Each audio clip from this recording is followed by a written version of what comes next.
तो कोई और है मेरा पर पहुँच नोखा दो।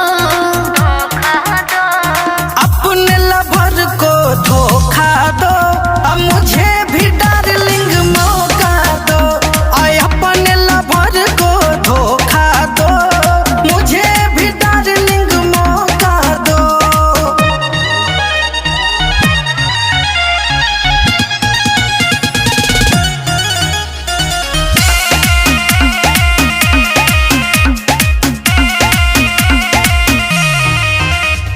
खर्चा मेरा उठाओगे क्या, शॉपिंग डिनर कराओगे क्या, बोलो कर लोगे।